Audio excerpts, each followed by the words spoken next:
Ok,នៅក្នុងវីដេអូនេះគឺខ្ញុំមកចែករំលែកបងប្អូនបន្តិចតាក់ទងទៅនឹងកម្មវិធីមួយបើសិនជាក្នុងករណីបងប្អូនអ្នកប្រើប្រាស់ iPhone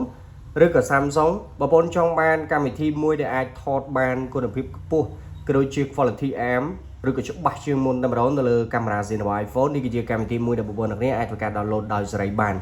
អានេះគឺជាកម្មវិធី Magic Blackmagic Camera ដែលជាកម្មវិធីល្អមែនទែនហើយខ្ញុំបានប្រើនៅលើ iPhone របស់ខ្ញុំជាច្រើនតែនៅលើ SE នេះខ្ញុំមិន focus លើការថតទេដោយសារតែវាមាន storage 64GB គ្រាន់តែចង់បង្ហាញបងប្អូនទៅដល់ជាមួយនឹងកម្មវិធីមួយហ្នឹងបងប្អូនគ្រាន់តែចូលមកកាន់ App Store មកហើយធ្វើការ search ពាក្យថា Blackmagic Camera ចុច search ទៅបងប្អូនឃើញ logo បែបនេះបងប្អូនគ្រាន់តែចុច download ទៅគឺជាការស្រេចហើយក្នុងករណីហ្នឹងនៅពេលបងប្អូនទាំងគ្នាធ្វើការ download រួចរាល់អ្វីដែលបងប្អូនត្រូវធ្វើគឺ set up ហើយយើងអាចថតជាលក្ខណៈបញ្ឈរក៏បានផ្ដេកក៏បានតាមស្តង់ដារបងប្អូនហើយករណីដែលបងប្អូនទាំងគ្នាធ្វើការថតវីដេអូមិនថាថតជាវីដេអូប្រភេទ18 4K ឬក៏ 8K ទេគឺវាអាចធ្វើការថតបានហើយនៅក្នុងនេះគឺបងប្អូនទាំងគ្នាអាចធ្វើការថតវីដេអូបានខ្ពស់បូករួមជាមួយនឹងការសេរី setting បានច្រើនតាក់ទងជាមួយនឹង ISO តាក់ទងជាមួយនឹងគេហៅថាប្រភេទផ្សេងៗទៀតដូចជា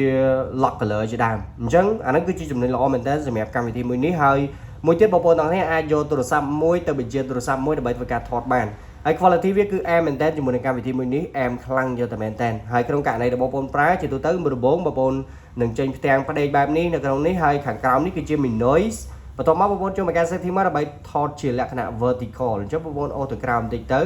បងប្អូននឹងឃើញពាក្យមួយដែលគេដាក់ថា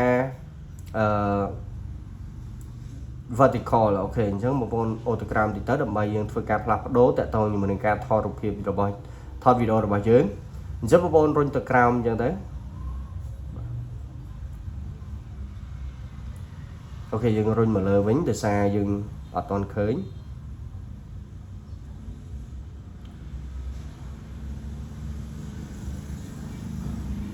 អូខេកន្លែងនេះ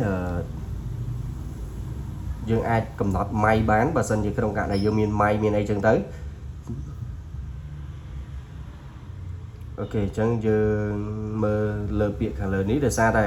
អូខេនេះបងប្អូនទាំងគ្នាអញ្ចឹងយើងគ្រាន់តែចុចទៅលើពាក្យថា enable vertical video មកបាទហើយយើងចូលមកកាន់កន្លែងនេះវិញគឺបងប្អូនទាំងគ្នាអាចធ្វើការថតបញ្ឈរបានឬក៏ថតផ្ដេកបែបនេះបានហើយអញ្ចឹងអានេះគឺជាចំណុចល្អមែនតើហើយនៅក្នុងនេះគឺយើងអាចធ្វើការសេរីបានច្រើនតាក់ទងជាមួយនឹងការ focal length ឡាត់នេះគឺបងប្អូនទាំងគ្នាអាចធ្វើការ add បញ្ចូលបានតាក់ទងជាមួយនឹង color ផ្សេងពាក់ព័ន្ធជាមួយនឹងការថតហើយកន្លែងនេះគឺ focal length តាក់ទងជាមួយនឹង lens របស់យើងមានប្រមាណ inch មានប្រមាណ millimeter អីហ្នឹងគឺយើងអាចធ្វើការសេរីបានបើសិនជាក្នុងករណីបងប្អូនមានតាក់ទងជាមួយនឹងកាមេរ៉ាច្រើននៅក្នុងហ្នឹងនៅលើទូរស័ព្ទ iPhone ប៉ុន្តែដោយសារអានេះមានតែមួយគ្រាប់អញ្ចឹងវាចេញ lens តែមួយទេគឺ 28mm ហើយនៅក្នុងនេះគឺយើងអាចធ្វើការសេរីតាក់ទងជាមួយនឹងពន្លឺ brightness បាទគឺយើងអាចធ្វើការដាក់អូតូក៏បានយើងអាចបិទអូតូក៏បានហើយកន្លែងនេះវិញគឺតើតើជាមួយនឹងកម្រិតភាពច្បាស់មានន័យថាបងប្អូនទាំងគ្នាអាចធ្វើការសេរីបានដូចគ្នាគ្រាន់តែបិទមកបងប្អូនចង់សេរីប៉ុណ្ណាក៏បានដែរ